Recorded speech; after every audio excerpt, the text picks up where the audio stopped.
Hi, Gary here. Remember the novel 20,000 Leagues Below the Sea with Jules Verne and Captain Nemo and the Nautilus and all the fantastic technology he had on that thing? Maybe you read it when you were a child like I did. And it was just really blew my imagination to all sorts of things out there. This future that we could have, it's so totally different than today. Well, a lot of that has happened, as you know. But in particular, I attended Abundance 360 in Los Angeles at the end of January, an event put on by Peter Diamandis. And I wanted to cover some of the tech that's coming forward. It's going to affect you and me in the next 2, 3, 5, 10, 15 years. Well, first person up was a guy named Ray Kurzweil. Now, he's an author, an inventor, and a futurist. In fact, he was hired by Larry Page individually back in 2012 to be the machine learning and language processing expert for Google. And he's just quite an individual. Over the past 30 years, he's made 147 predictions, and he's been right, basically right, 86% of the time. That's pretty high. You say, well, how could that be? Well, he's not reading the tea leaves or anything like that. He basically said that when you look at predictions that are related to price and performance of information technology, i.e. Moore's law, the processing power doubling every 18 to 24 months, it's fairly easy to predict what might be coming up in the next 2, 5, 10, 15 years. So here's some of his predictions. Number one, 15 years from now, you'll be able to tap into the cloud with your brain.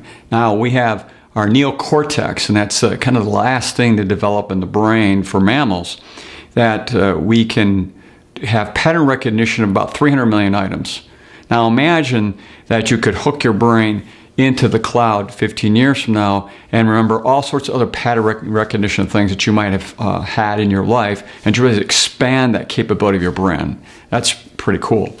In 2029, a computer will be able to pass the Turing Test. Alan Turing, you might have seen the movie last year, The Imitation Game, and he came up with a test that basically computers should be able to pass where any conversation you have as a human being along levels of understanding would be indistinguishable between machine and man. And that's pretty phenomenal.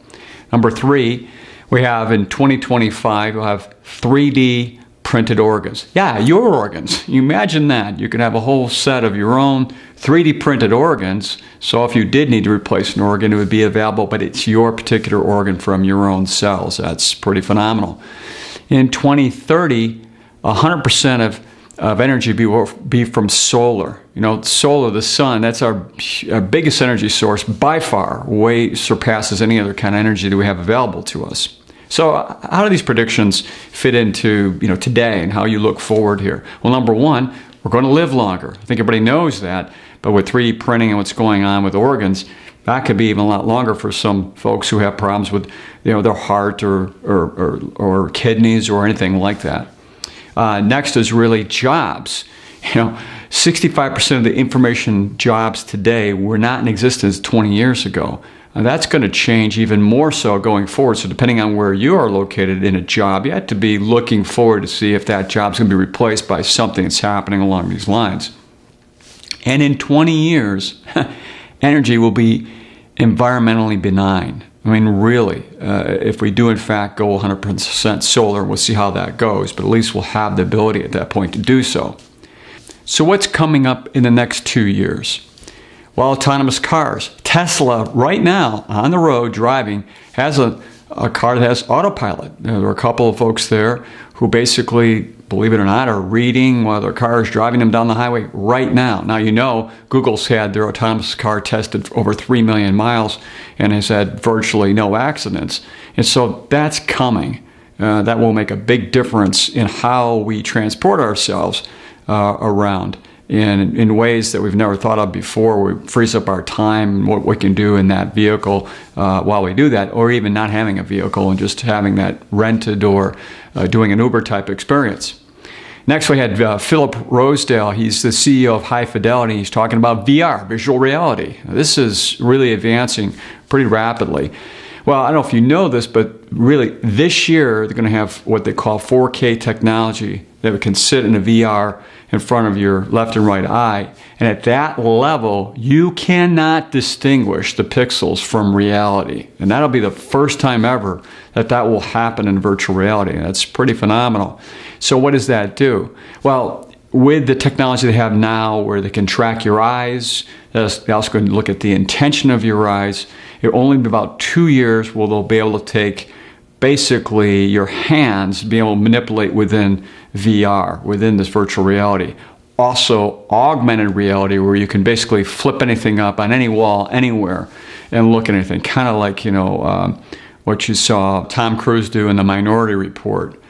So it looks like that's about 2 years away. Well, so what's the effect there? Well, you can hold meetings anywhere. You don't have to transport people around the country to do that. It will be in 3D. You'll be able to walk around each other. You'll be able to move things around with your hands through the intention of your eyes and so forth. There's just so many applications there, and there are companies now trying that out, determining it. One of the other factors is getting rid of the kind of the cable that has to be connected to these things. And when they go wireless and they get the hands situation figured out, that's about 2 years away. It's going to be a whole new world. Next, drones. You see them out there. In fact, in March, there's going to be some new regulation passed by the FAA of this year and next year. It's really going to definitize what happens under 400 feet. Well, most of the drones today now being produced are autonomous drones. They're not being handled by anybody. They're just doing everyday activities. For instance, if you're a farmer and you've got that big crop circle that's a mile wide and you've got your watering thing going around, they actually can look at the ground and determine what part of that circle needs to be watered, what part doesn't need to be watered. Same with fertilizer as well. That's going to pinpoint water and fertilizer, making that much better for the environment and using less water, less chemicals and that kind of thing. And they do many other stuff. For instance, if you're looking at doing research in the investment management arena for different companies, drones can sit there and look at what's coming in and out of manufacturing plants and distribution sites, and they can look at parking lots of major big box retailers. They can do a lot of things, just sit there and do it. And in fact, what they believe is in 2 years, drones really will be replacing satellites for information that's gathered from above. It's really going to change quite rapidly. Next is something that really will change the world a lot, and it's called blockchain. Now, this is the biggest change since the internet was invented. And blockchain simply is it was developed by Bitcoin, the cyber security, crypto security, a few years ago. And basically the way it works is it eliminates the need for an intermediary, a trusted third party, banks, clearing firms, brokerage houses, and so forth, and many other areas. Really, it's laying down blocks in order as networks of computers verify a transaction takes place. It's kind of a difficult thing to understand, just like the internet, but just think of it from this standpoint. It's basically perfect audibility, and it's an immutable record. I'll give you an example. If Starbucks was issuing 1 million gift cards around the holidays to a variety of different places, and you go to get one of those gift cards and you put $50 on that for a friend or family member, there is numbers related to that, and those numbers would be sent out in big spreadsheets, believe it or not, to these various retailers. And those cyber thieves out there would be able to grab those numbers, wait for you to activate your card, and then grab that $50 before you can. That can't happen anymore. There's no way that can occur with this new kind of technology. So it really changes many, many, many different things. And blockchain, pay attention to that. It's going to make a huge difference. So all of these things I've covered today have a major effect on investments because of what will be there 5 or 10 or 15 years from now and what will not. How we collect information. AI by 2029 will be better than individuals at making decisions relative to investment management and other areas. It's just going to really expand tremendously the ability for us to have new capabilities and new opportunities for everyone out there. Just thought you'd like this update about technology. It's been a little long, but I thought it'd be a good thing for you to kind of think about, just like Jules Verne and 20,000 Leagues Below the Sea. So until next time, enjoy.